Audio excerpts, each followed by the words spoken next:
GIMP aplikazioan hautapenei buruzko tresnak ikusten jarraituko dugu. Kasu honetan, gure PDF-an bigarren ariketa egingo dugu, eta emango diogu hemen daukagun esteka honi. Irekiko dugu interneteko sarbide bat. Eta hemen badaukagu irudi bat, hemen daukagun hau, pinpilin pausa batena, hartu eta kopiatu egingo dugu. Torreko bera ginpera, eta fitxategia, eta arbeletik sortuko dugu, sortu arbeletik. Horre lortuko dugu, portapapeles edo arbelean dagoen irudia ginpenetik itzea. Gorde zitekeen, eta gero gorde ondoren ireki, baina, bueno, nik uste modu hau azkarrago dela kasu honetan.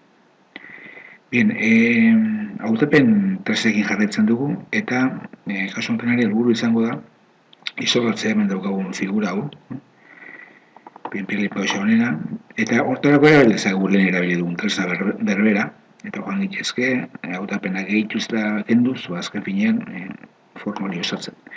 Baina, irudi honek kolore oso garbiak ditu, nolabait esateko fondo oso berdea da, pinpilipo esa aldiz urdina eta beltza, eta oso ongi berizten dira biak. Orduan kasu honetan, tresna hau erabiltzea, daukagun hurbilketazko hautapena edo barita magikoa edo, erabiltzea aproposa da, zergatik, guazen ikustera pixka zer egiten duen honek. Kasu honetan, klik egiten baldin badugu, zonalde berdean, automatikoki aukeratzen dizkigu antzekoak diren berde multzo bat. Bai?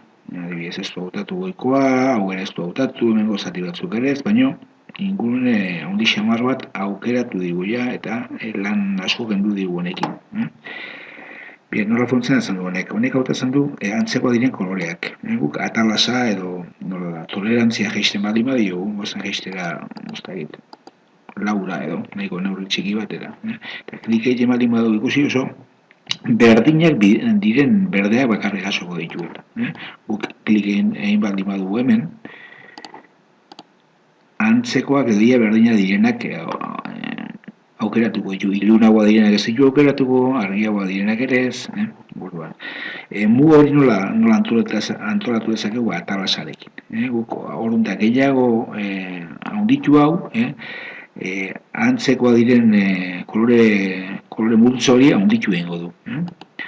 Horrela guazen berriz ere atzera bat ikusteko, irudi guztia jarriko dugu, eta ikusi kasu honetan dago gola, 28ko atalasa bat. Beraz, antzekoa diren kolore dixente aukeratu ditu. Kasu honetan, adibidez, gehitzeko, hautapena gehitzeko aukerari emanez, joan gitezke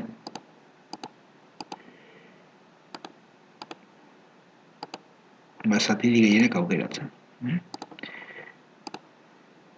Honekin lan ia gehiena egin edukiko nuke. Bai? Bortxe daukagu.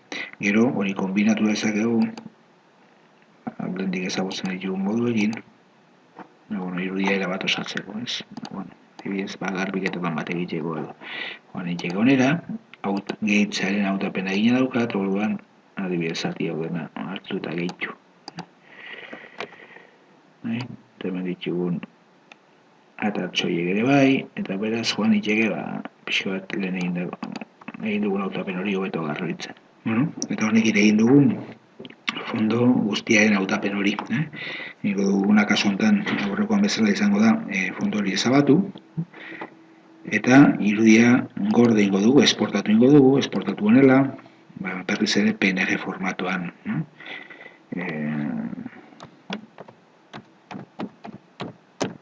Ez da pinpili pausa, tximeleta, nahi duzen bezala ditu, eta gordezazue. Hautaketa tresnen hirugarren ariketa egiteko, PDF-an daukazuen ardia ala 8a irudira joango gara, erekiko dugu irudi hori, eta horrekoan bezala, irudia kopiatu, eta fitxategia sortu arbeletik egingo dugu. Kasu honetan helburua da, oso antzeko tresna bat aukeratzea koloreen arabera hautatzeko tresna. Agian PDF-en beste ikono bat egin daukazue, hemen daukagun bertsioa berdina ez delako, baina hau hau da tresna. Barita magikoaren edo hurbilketazko tresnaren oso antzekoa da, baina desberdintasun batekin. Nik barita magikoari ematen badiot, eta zen hautatzea iaz atabasea handiago batera, begiratu. Hautatzen digula zonalde hau dena, fondo guztia oso ongi aukeratu digu, nahiko ongi, baina ez da, antzekoak izan hemengo koloreak ez ditu aukeratu. Da, beti ondokoak inguruan dituenak aukeratzen ditu. Aparte baldin badu ez ditu aukeratzen. Eta aldiz, honek bai, horriko gara nuntza, eta ikusi honek kolore honetakoak aukeratu ditula, baina baita antzekoak diren beste horiek ere. Bueno, trabazea pixka jetxiko diogu, nabar batean jartzea, aukeratu digu hori, eta orain, maiuskula manarekin, edo nahi bali magozu emengo tresnarekin, joango gara behar ditugun zatiak gehitzen. Nahiko modu azkar batean, hautatu dugu fondo guztia.